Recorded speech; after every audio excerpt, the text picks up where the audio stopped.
You had a terrible day. You open your phone. Within 30 minutes, 3 packages are on the way to your door, and a strange calm has settled over you. Researchers call this revenge spending, and it is one of the most studied, least understood phenomena in modern consumer psychology. It is not a character flaw. It is not a lack of discipline. It is a predictable, measurable, neurologically observable pattern, and once you understand it, you can finally stop being controlled by it. In our last video, we explored the psychology of negotiation and how to stop leaving money on the table. Today, we go in the opposite direction.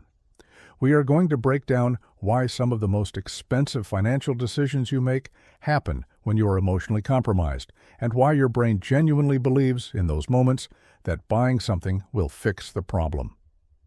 Let us start with the neuroscience.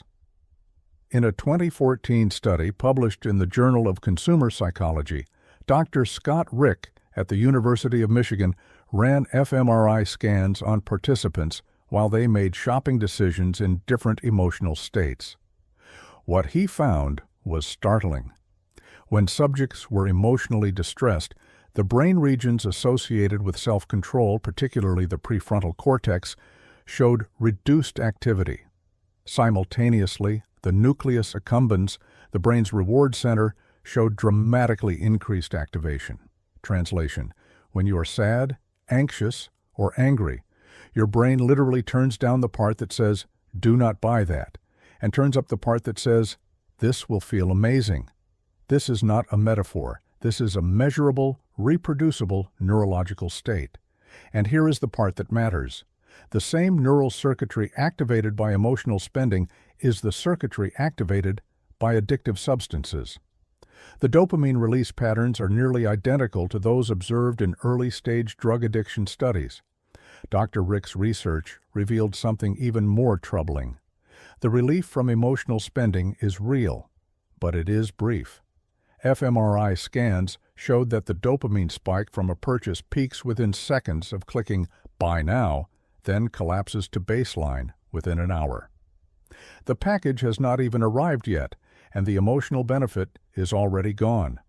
Worse, when the package arrives, most people report feeling neutral or even disappointed. The high was the buying, not the having. This is what behavioral economists call the hedonic treadmill, which we covered extensively in Season 1. But applied specifically to emotional spending, it creates a uniquely destructive cycle. You feel bad. You buy something. You feel briefly better. The feeling fades. You feel bad again, often worse, because now you also feel guilty about the purchase. So you buy something else. And the loop tightens. A 2020 meta-analysis in the journal Psychology and Marketing examined over 100 studies on emotional spending and found a consistent pattern. Compulsive buyers report higher rates of depression, anxiety, and low self-esteem than the general population. But the relationship is bidirectional. Emotional distress drives spending, and spending drives emotional distress. Neither is the cause. Both are symptoms of an unmet psychological need. Dr. Selim Atalay at Frankfurt School of Finance and Management designed a fascinating series of experiments on this exact dynamic. She gave participants the option to engage in retail therapy after experiencing controlled negative emotions in a lab setting. The participants who shopped did report immediate mood improvements, an average of 22% within 10 minutes. But within an hour, their mood scores had dropped below where they started. The retail therapy did not just fail to fix the underlying problem, it made the underlying problem worse. So why do we keep doing it? Because the immediate relief is real, and the brain is exquisitely calibrated to repeat behaviors that produce immediate relief, regardless of long-term cost. This is exactly the same mechanism that drives every addiction, from gambling to substances to compulsive checking of your phone. The 2020 pandemic was, in retrospect, the largest natural experiment in revenge spending ever conducted. With travel restricted, social activities canceled, and emotional distress at all-time highs, e-commerce sales exploded. A McKinsey study found that compulsive buying behaviors increased by 46% during lockdown periods. People were not just bored, they were emotionally dysregulated, and the only socially acceptable coping mechanism left was their credit card.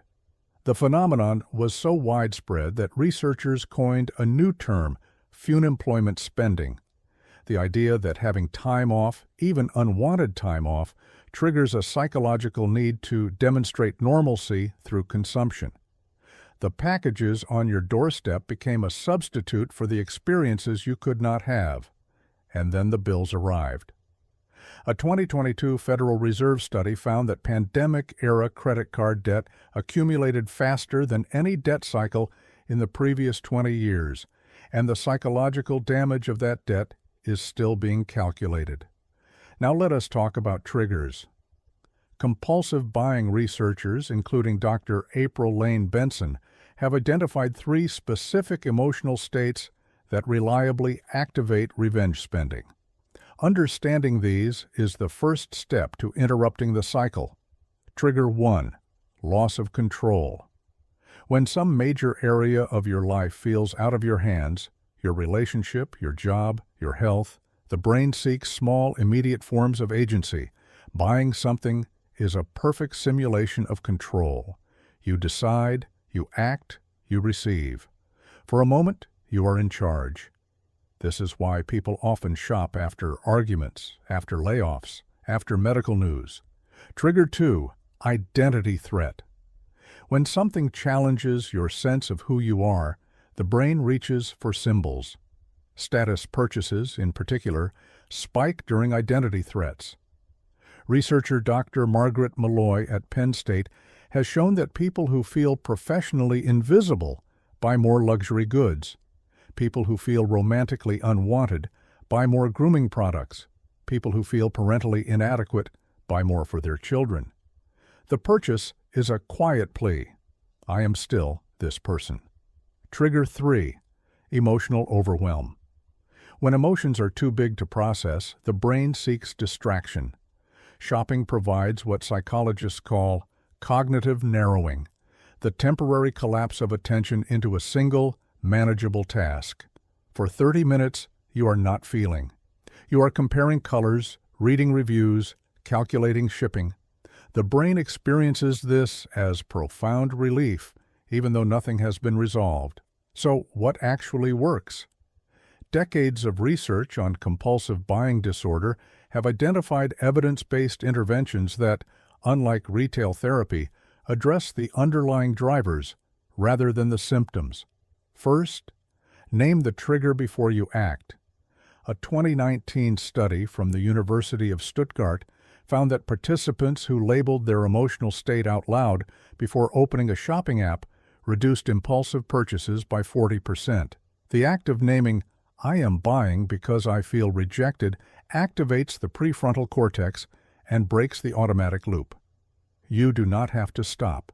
You have to notice. Second, implement the 24-hour rule with a twist.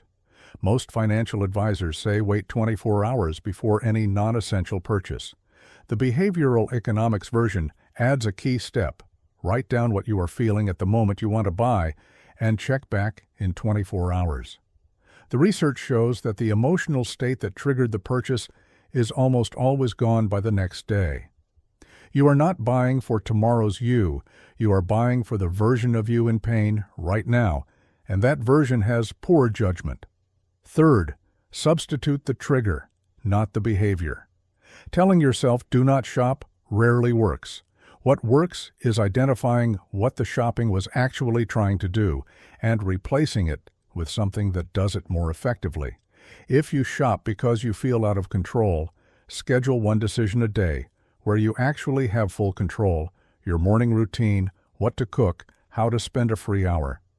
If you shop because you feel invisible, schedule a meaningful conversation. If you shop because you are overwhelmed, schedule active distraction, not passive consumption, a walk, a call, a game. Fourth, and most importantly, address the underlying emotional landscape. Dr. April Lane Benson's research on compulsive buying disorder shows that the most effective long-term intervention is not financial, it is psychological. Therapy, particularly cognitive behavioral therapy, has been shown to reduce compulsive buying by 60 to 80% within 6 months. The bank account heals when the brain heals, not before. Here is the truth that no influencer wants to tell you. The reason you cannot stop spending is not because you lack discipline, it is because spending is doing a job in your psychological life. Until that job gets done by something else, your money will keep paying for it. If this changed how you think about emotional spending, subscribe and turn on notifications. Every Tuesday and Friday, we break down the psychology behind your financial life. Next up, why poor people stay poor and rich people stay rich. The research on scarcity, cognitive bandwidth, and the invisible mental tax that traps families in poverty for generations. Link is on screen now.